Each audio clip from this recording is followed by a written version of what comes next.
Welcome to the Lovestead.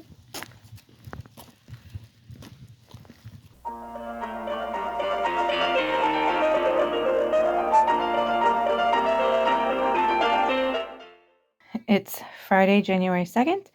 I'm settling in to read Ruin for tonight. And I got my nails done today for the first time since like February 2024. They're sparkly. You can hardly see it, but they're this like kind of sparkly burnt orange. I went with dip nail this time instead of acrylics because I was having allergic reactions to something with the acrylics. And I really like how these dip nail turn out. And I guess it's better for your nails in the long run to do dip nails instead of acrylics. So the cost was about the same, but I like it. It's Saturday, January 3rd. We're doing sprints on the Discord today. I decided to do Saturday sprints just on the first Saturday of the month just to make things a little easier, like easier to keep track of and plan for and whatnot. I'm wearing my Harry Styles Love on Tour shirt because Harry Edward Styles has been dropping hints that he might be coming back in 2026. Let's talk about what I'm reading. I'm currently reading Ruin by Gwynne. This is book 3 in The Faithful and the Fallen. It's an adult high fantasy similar to Game of Thrones. I've been reading this with my friend Amy on Amy Harbert in Pages. She's been doing a read along of this series. I fell behind because that's what I do. And now I'm catching up. I think everybody else has already finished the series, but that's okay. That's okay. I am actually enjoying it. I feel like I've spent so much time with these characters at this point that I'm invested in where they're going with things.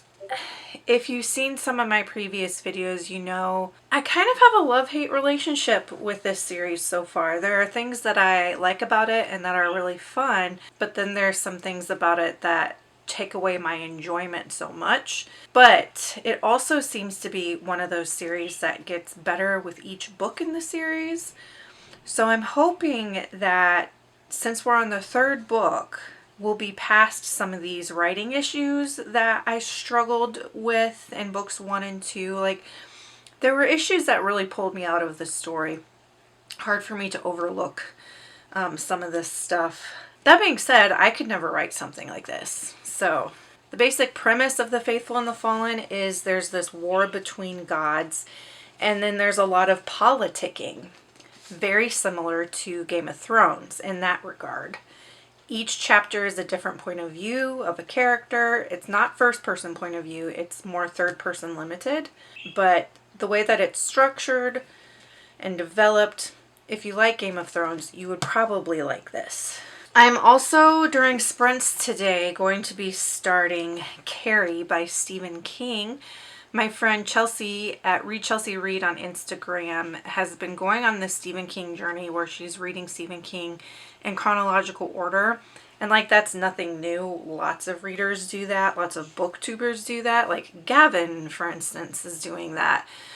So this isn't any kind of original project, but Chelsea is the one who inspired me because we tend to have similar reading tastes sometimes we don't, but I want to give it a try. I've read like a handful of Stephen King and really liked some of what I read. Like, I loved Pet Sematary, I loved Desperation, and then really disliked some other things. Like, I didn't like The Shining, but I did like Insomnia. That's another one I read and liked. So I think that I'm going to enjoy this process. So this one was his first published novel, published in 1974. So I'll start this on sprints today. And one of the things Chelsea said to do, if you're going to go on this kind of Stephen King journey, is to like keep a running list of all the characters, even if it's a side character that you don't necessarily think is important. because apparently a lot of Stephen King's books are interconnected and sometimes like in the same universe even. So I'm going to do that. I've got a little notebook here. I'll show you. There's a little notebook that I'm going to use to write down all the character names. So this will be my little notebook for my Stephen King project, which is fun because I have so many of these like little journals laying around.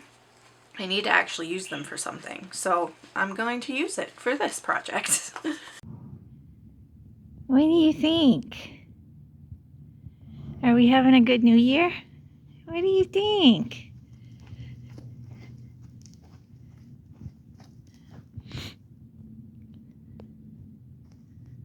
Oh, yeah, you can roll. Go ahead. Jump over it. No, you gotta jump over it. You gotta jump over it.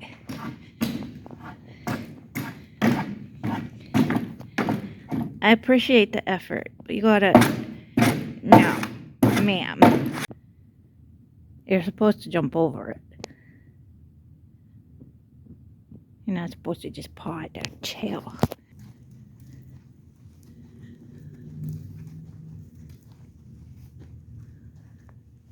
Oh, very nice. Very nice. Good job. Hi vlog. I was editing my December vlog and I watched the clip where I had like the list of all the things I wanted to do over my winter break. So the list was thrifting. I went thrifting. I went to Goodwill and I didn't really find much. The prices at my local Goodwill have just skyrocketed. Like a coffee mug was $5.99. Are you kidding me? Has that happened in your area? Have the prices of even like the local thrift stores gone up significantly? We've got Goodwill, we have Salvation Army, Stuff Etc., and then a couple like locally owned thrift and consignment places here. Stuff Etc. still has really good deals, but I'm noticing the prices at these other consignment and thrift places have gone up so much it's almost not worth it anymore. And is that something you're experiencing, or is this just in my area? Anyway, I went thrifting. Next was to spend time with Dolly, which I have done. We've had some fun times together. Next, see the chickens. I haven't been out to see the chickens. I need to get out and see the chickens. That's something I'm going to do this month. Read, which I did. Wanted to get a sourdough starter started. I did a little research on sourdough over the break. And I looked at the instructions of the starter that I have, and I had to get some like dechlorinated water to get this powdered starter going. So I set some water out for the chlorine to evaporate, because if you just leave water sitting out on your counter or whatever, the chlorine and chloramines will evaporate within like 24 to 48 hours. So the water should be ready to go for me to get the starter started tonight. Which I'm going to give it a try. We'll see how that goes. Technically, I'm still on break because the students don't come back until Wednesday, even though I was technically back to work today. It's Monday the 5th, and I was technically back to work today, but students don't come back till Wednesday. So, loophole. I wanted to clean, which I did, and I wanted to make a bone broth, which I did not do. But I still have time to do that. You know, I can thaw out the stuff and do that at any point in January, so I'm just not going to stress about it. So that's a little update on what I did or did not get done during my winter break. 30 pages into Carrie, and so far it's really interesting. That's all I really have to say. I don't have any other thoughts or feelings about it. It's interesting. I'm engaged. Here's the starter, Old World Sourdough Starter from Bieker's Flour Mill. It came with these instructions. Do not use chlorinated water. So yeah, I had to get my water ready. And then in here is the actual powdered starter. Any final words, starter, before you perish? Here goes nothing, I guess. So that the rubber band is actually where the starter is. It kind of came up the sides when I was stirring it, but I guess we'll see what happens.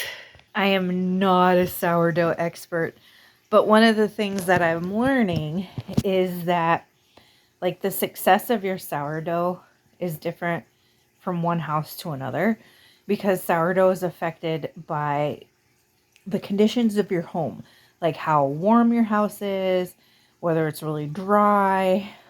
My house is cold and dry. So we'll see what happens.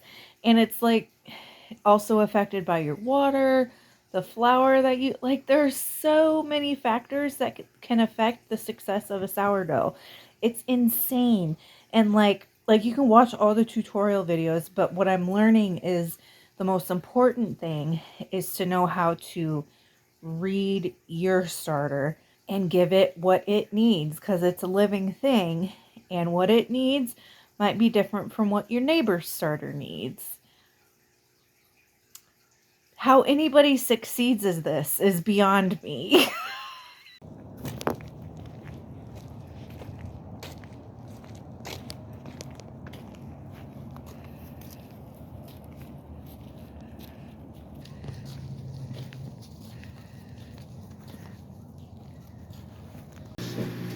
Sorry for the noise, my dinner's in the microwave, but 24 hours or so, nothing really happening, but we'll keep going.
Beep, beep.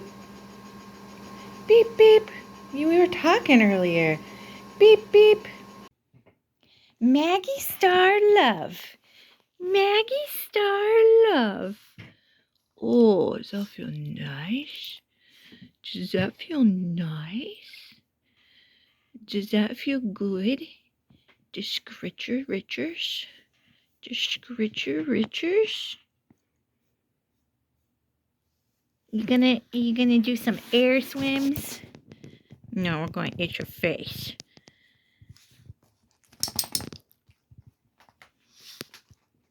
Hi, baby. What do you need? What do you need? What do you... Woo!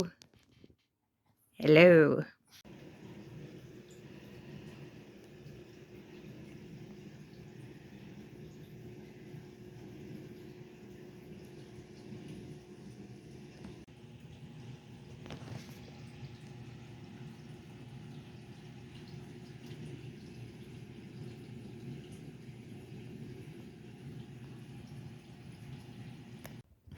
Happy National Houseplant Day.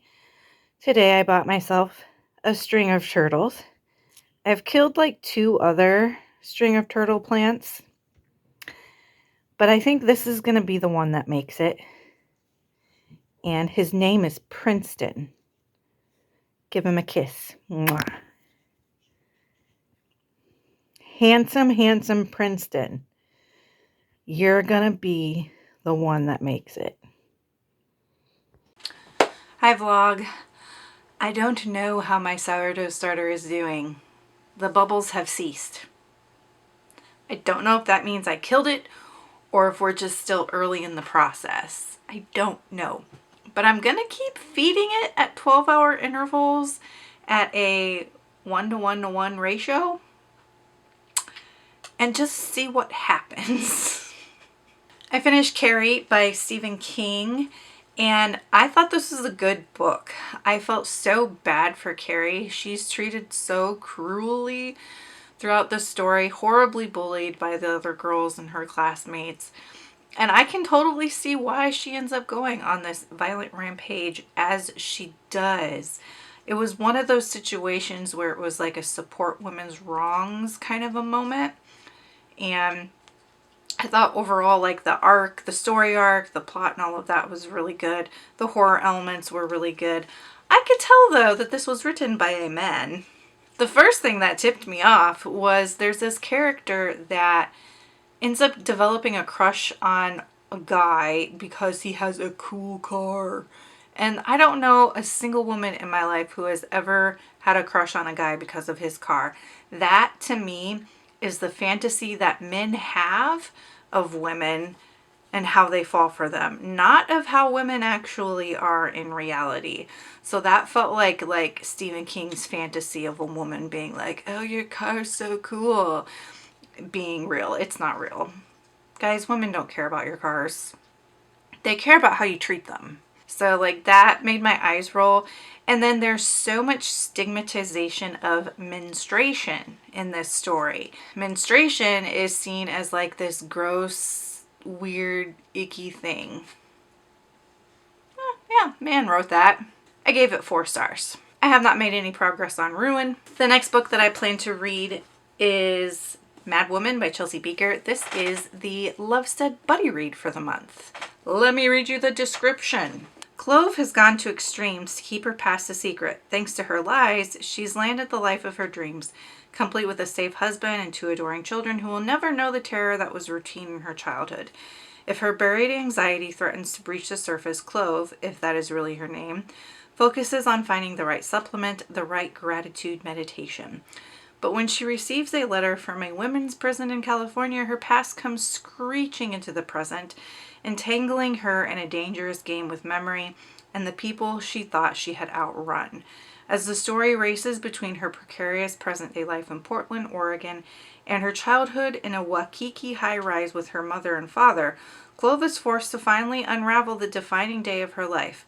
How did she survive that day? And what will it take to end the cycle of violence? Will the truth undo her, or could it ultimately save her? This sounds like another potential unhinged woman story. Let's read the first line and predict my rating based on the first line.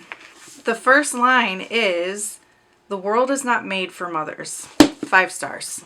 Little boy is being naughty. You look like a panther in the jungle.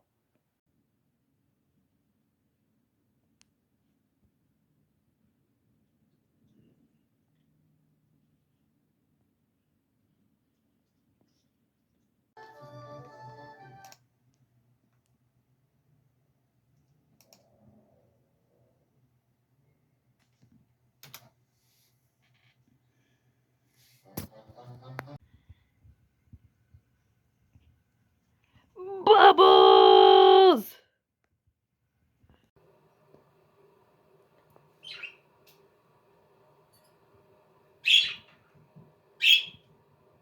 Hi vlog. It's Monday, January 19th.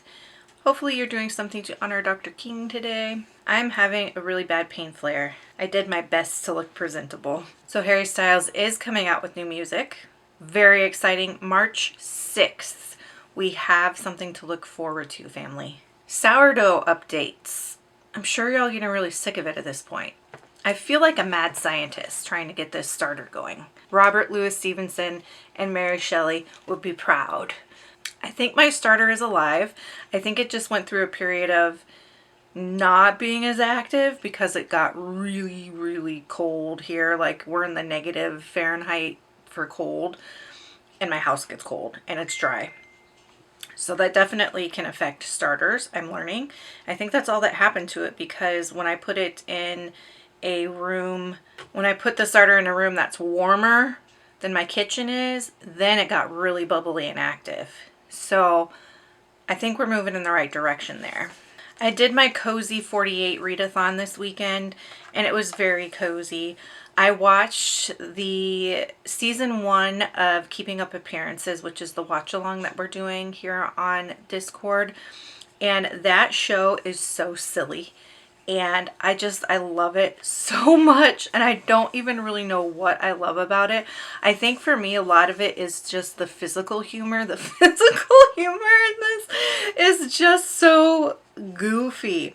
And I looked up the kind of humor that this is, and it's considered social satire, which is kind of poking fun and mocking social standards and social norms.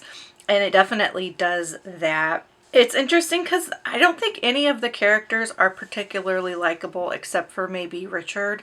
And poor Richard, how he just goes along with what these wacky people around him are doing. Poor man. And yeah, they're not particularly likable, but they're so fun to like watch get into all these different shenanigans.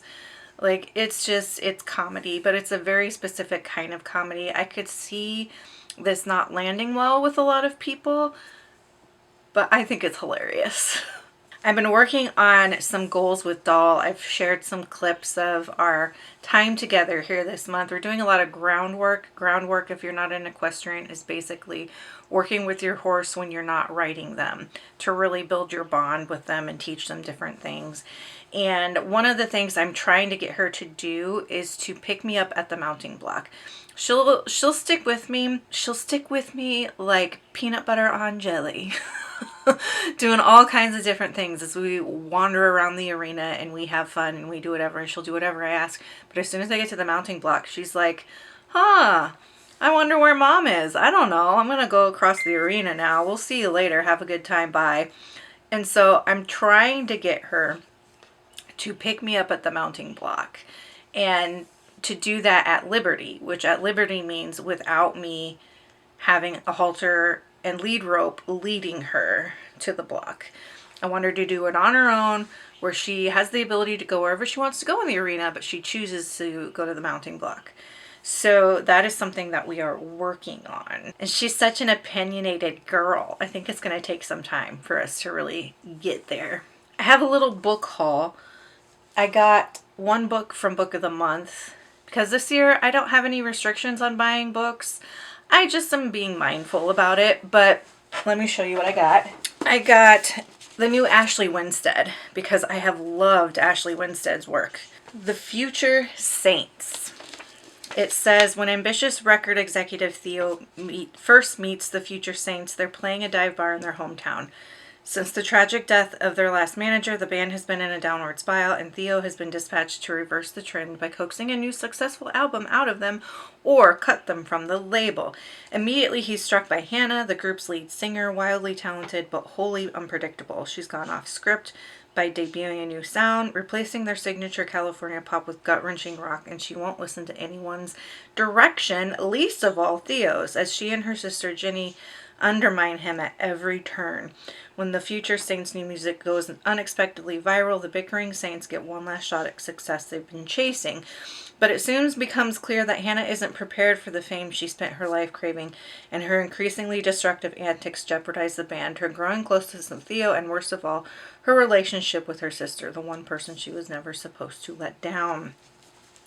Ashley Winstead usually writes thrillers, but this is sounding a little bit more lit-ficky and kind of like Unhinged Woman, self-destructive women lit-fic, which I love. So I was really excited about that. And then there's a little free library in my neighborhood. And yes, I left a book and took a book. I didn't just take a book. But I left a book and I took Stephen King's Fairy Tale. I'm doing this project of reading Stephen King's work in not chronological, in publication order. So it's going to be quite a while before I get to this one because it was published in 2022. So yeah, it's going to be quite a long time before I actually get to this one because I just started book 1 with Carrie this month. But I love this blue cover. So I grabbed it from the little free library, and yes, I left one. Get off my back. Reading updates. I'm making some decent progress with Ruin, and I actually am enjoying this one so far the most out of the series. This is book 3, so I don't know. I find this one much more cohesive and much more immersive, where the writing issues aren't drawing me out of the story quite as much, and I think it has a better balance of like action to character development to plot development than the first two did. Hopefully that trend continues. I'm on page 158. And then I picked up and started reading Madwoman by Chelsea Bieker. This is the Lovestead buddy read for the month. It is freaking incredible. The writing, at least, is incredible. Like, look at how many tabs I have already, and I'm only like 50 some pages in. It is like every sentence in this is so purposeful and contains so many layers of meaning.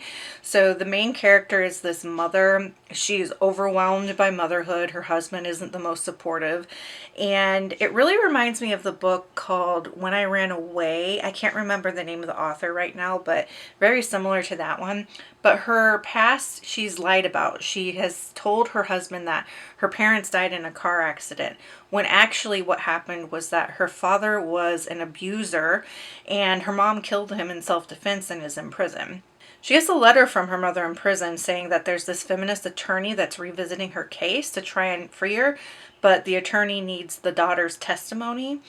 And that letter has sent the main character on this mental spiral where what does she do now? Her whole life where she feels safe is built on the lie that her mom is dead. And what's going to happen to her mom if she doesn't respond and go testify? What's going to happen to her marriage if she does go and testify and her husband learns the truth about her past? So that's the conundrum that she's in. And this is so good.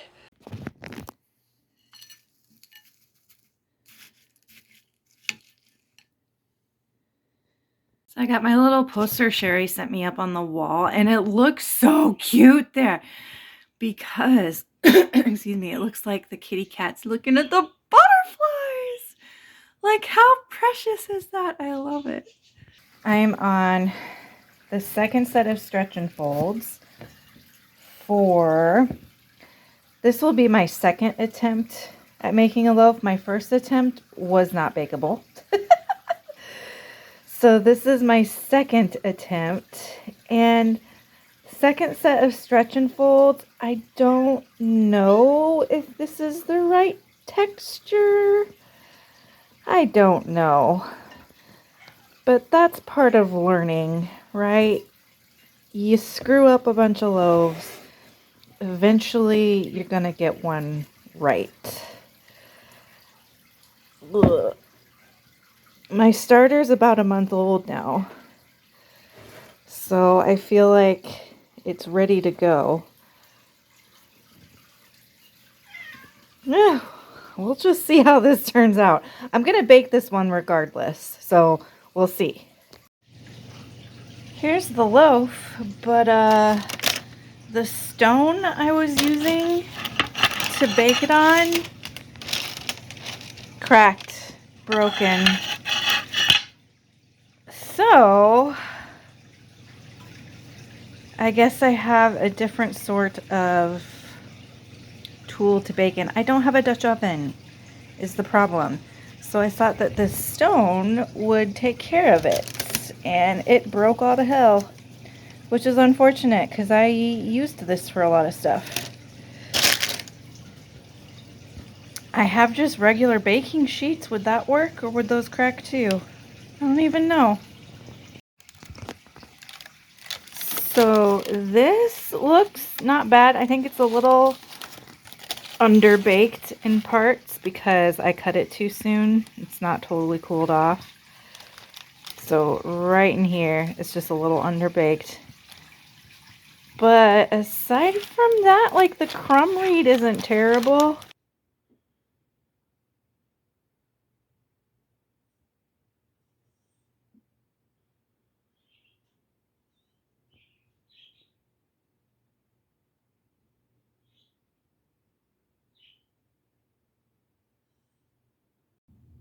What are you doing?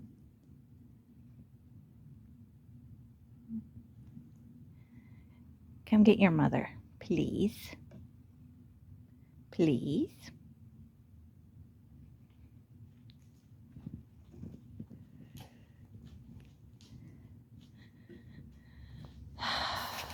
I'm standing here till you come and pick me up, till you come and pick me up, till you come and pick me up. Dolly, Dolly girl, would you come and pick me up?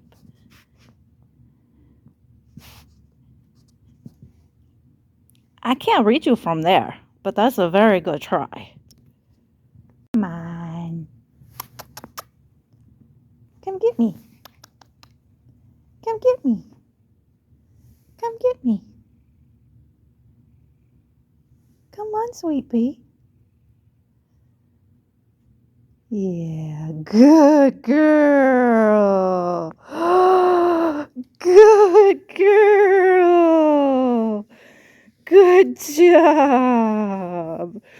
Oh, you are such an angel. You are such an angel.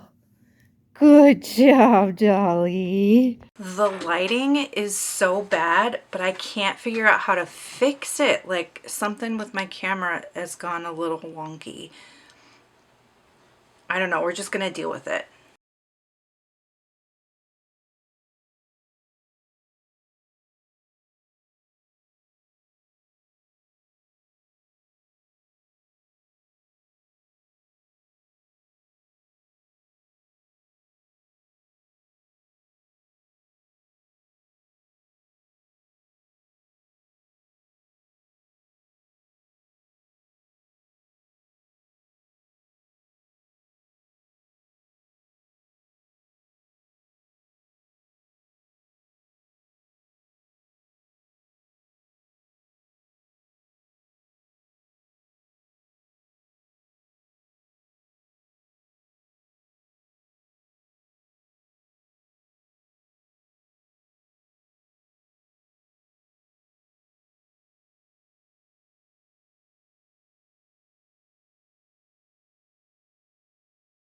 Miss Dolly and I met a goal. She actually walked over to me at the mounting block, if you saw in the clip, and I don't think that she'll do it again. Like right away the next time we work. Like, this is something that's probably going to take her some time to really learn and become really good at doing, but it was really nice that she did it for the first time on her own with just a little encouragement. So I felt really happy about that. She's such an angel. I finished Madwoman by Chelsea Bieker, and this was my first 5-star read of the year. My first line prediction came true. That's awesome. This was so good. I think it's pitched as a thriller, but this is firmly literary fiction, and it is about the devastation that domestic violence leaves in everybody's life who's affected. That's a weird sentence, but kind of how it ripples down through generations and the lengths that some people have to go to be these cycle breakers.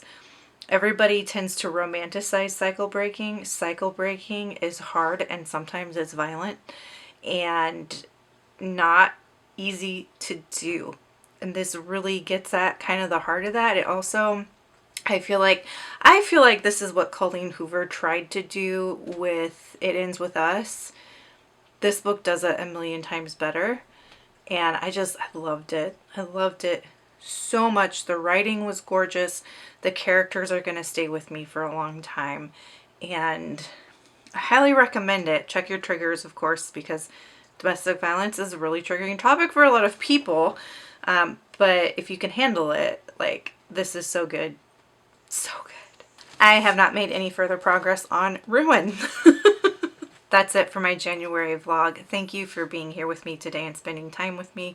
If you're enjoying my content, make sure to hit the like button and subscribe to the channel. If you feel really at home here, go ahead and join the Discord. Everything is linked down below. If you just want to leave me an emoji to let me know that you're here. This book is set in Hawaii for part of it, so go ahead and leave me the ocean wave emoji. And until next time, make sure that you continue to read good books, drink good coffee, take care of yourselves and each other. Bye!